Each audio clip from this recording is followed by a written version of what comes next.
بسم اللہ الرحمن الرحیم عن انس رضی اللہ تعالی عنہ قال قال النبی صلی اللہ علیہ وسلم لا تواصلوا قالوا انك تواصل قال لست كأحد منكم انی اطعم واسقى وانی ابیت اطعم واسقى رواہ البخاری۔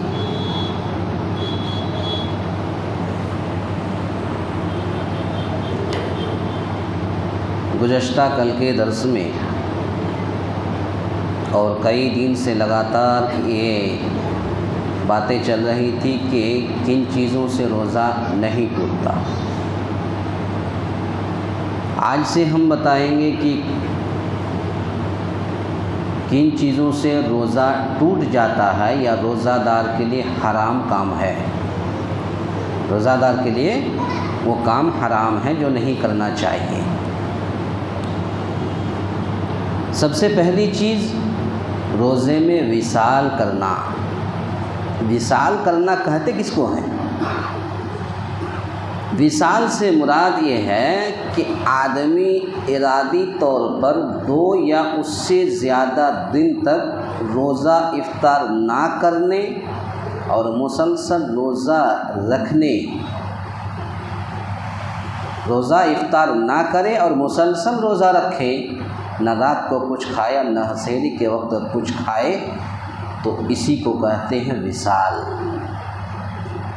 تو ظاہر سی بات ہے کہ انسان روزہ رکھے گا تو کھائے گا، کم سے کم سحری نہیں کرے گا تو مغرب میں تو کھائے گا مغربی کے بعد، لیکن کہتے کہ 2 یا 2 سے زیادہ دن تک روزہ افطار ہی نہ کرے، مسلسل روزہ ہی رکھے، کھائے بھی نہ رات کو کچھ کھائے نہ سحری کے وقت کچھ کھائے۔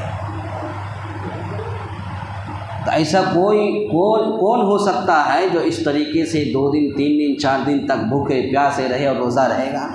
تو اگر کوئی روزہ رہتا بھی ہے تو روزہ نہیں ہوتا اسے۔ یہی ہے اسلام میں یہ حرام ہے کہ انسان وصال کی نیت کر لے۔ آئیے حدیث سنتے ہیں۔ حضرت انس بن مالک رضی اللہ تعالیٰ عنہ سے روایت ہے، نبی کریم صلی اللہ علیہ وسلم نے فرمایا لا تواصلوا، وصال مت کیا کرو۔ صحابہ اکرام رضی اللہ عنہم نے عرض کیا کہ آپ تو وصال کرتے ہیں؟ تو آپ صلی اللہ علیہ وسلم نے فرمایا کہ میں تمہاری طرح نہیں ہوں، مجھے اللہ تعالیٰ کی طرف سے کھلایا اور پلایا جاتا ہے۔ آپ صلی اللہ علیہ وسلم نے یہ فرمایا کہ میں اس طرح رات گزارتا ہوں کہ مجھے کھلایا اور پلایا جاتا رہتا ہے۔ اس حدیث کو امام بخاری رحمۃ اللہ علیہ نے اپنی حدیث کے اندر نقل کیا ہے۔ تو اسی طرح سے حضرت عبداللہ بن عمر رضی اللہ تعالیٰ عنہ سے مروی ہے کہ نبی کریم صلی اللہ علیہ وسلم نے وصال سے منع فرمایا۔ صحابہ اکرام رضی اللہ عنہم نے عرض کیا کہ کیا بلا شبہ آپ تو وصال کرتے ہیں؟ آپ صلی اللہ علیہ وسلم نے فرمایا میں تمہاری طرح نہیں ہوں، مجھے تو کھلایا اور پلایا جاتا ہے۔ تو جب لوگ ایک روایت میں ہے کہ رسول اللہ صلی اللہ علیہ وسلم نے فرمایا ایاکم والوصال مرتین، تم لوگ وصال سے بچو، آپ نے یہ 2 مرتبہ فرمایا ہے۔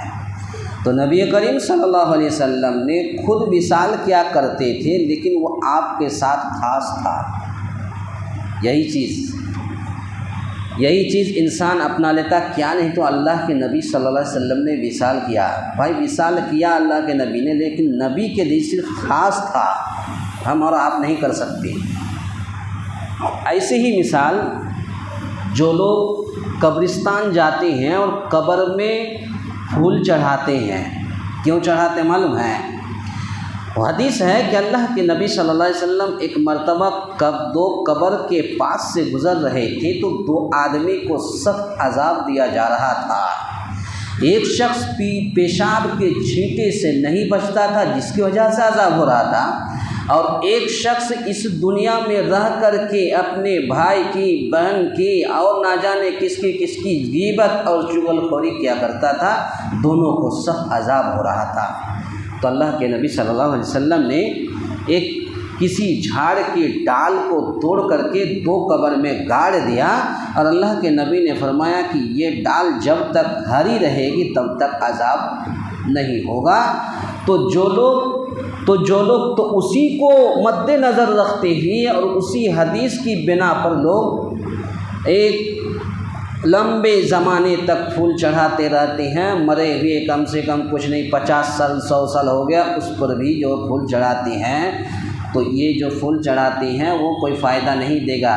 نبی کریم صلی اللہ علیہ وسلم نے جو جھاڑ ڈال گاڑا تھا تو یہ صرف نبی کے لیے خاص تھا، ہم اور آپ نہیں کر سکتے۔